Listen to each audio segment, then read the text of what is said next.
கடலூர் மாவட்டத்தை தூய்மையாக வைத்துக் கொள்வதற்கான பணிகளை மாவட்ட நிர்வாகமும் உள்ளாட்சி நிர்வாகமும் துவங்கியிருக்கிறது. கடலூர் மாநகராட்சி மட்டுமல்லாது இந்த மாவட்டத்தில் உள்ள 683 கிராமங்களிலும் தூய்மை பணிகள் துவங்கப்பட்டு உள்ளது. அதாவது பொதுமக்கள் தங்கள் சுற்றுப்புறத்தை தூய்மையாக வைத்துக் கொள்ள வேண்டும் என்ற விழிப்புணர்வை ஏற்படுத்தும் வகையில் மாஸ் கிளீனிங் என்று அழைக்கப்படும் தூய்மை இயக்க பணிகளை கடலூரில் மாவட்ட ஆட்சியர் சிபி ஆதித்ய செந்தில்குமார் இன்று தொடங்கி வைத்தார்.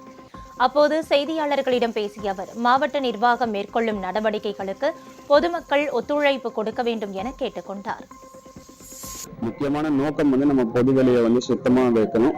இதுதான் நோக்கம். நம்ம மாவட்டத்தை ஒரு கிளீன் மாவட்டமா வச்சுக்கணுங்கிறதுக்கு இதுல அரசு சார்பாகவும் தன்னார்வலர் சார்பாகவும் இன்னைக்கு நம்ம கடலூர் மாநகராட்சியில இப்ப சில்வர் பீச் ரோட்ல இந்த ஆக்டிவிட்டி இன்னைக்கு அண்டர்டேக் பண்ணிட்டு இருக்கோம். இந்த ஒரு மாதத்திற்கு குறைந்தபட்சம் 2 நாட்கள் இந்த மாஸ் கிளீனிங் ஆக்டிவிட்டிஸ் தொடரும்.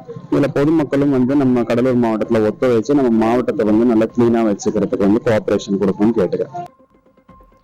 கடலூர் மாவட்டத்தில் ஒவ்வொரு மாதமும் 2வது மற்றும் 4வது சனிக்கிழமைகளில் இதுபோன்ற தூய்மை பணிகள் மேற்கொள்ளப்படும். பொது இடங்களில் குப்பைகளை கொட்டுபவர்களுக்கு அபராதம் விதிக்கப்படும் என்றும் கடலூர் மாநகராட்சி மேயர் சுந்தரி ராஜா எச்சரிக்கை விடுத்தார். மக்களும் எங்களோட ஒத்துழைப்பு கொடுத்தால்தான் மாநகராட்சி சுத்தமாக இருக்கும். அதுக்கு என்ன செய்யலாம்னா, நாங்கள் இப்ப சுத்தம் பண்ணி வைக்கிறோம், ஃபைன் போடுறதுக்கு போர்டு வைக்க போறோம், 2 பேரையும் நியமிக்க போறோம்.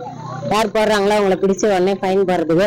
அப்படி இருந்தாலும் மக்கள் இப்ப வாக்கிங் போற இடம் இது, அவங்க நடந்து போகல, யாராவது குப்பையை போடல, அவங்க அவங்கள வான் பண்ணாலே போதும் பண்ணணும்னு ஆசைப்படுறேன். இந்த மூலயமா கடலூர் மாநகராட்சி சுத்தமாகவும் மக்கள் ஆரோக்கியமாகவும் இருக்கிறதுக்கு இது ஒரு வழி, சிறந்த வழின்னு நாங்க இதை முயற்சி எடுத்திருக்கோம்.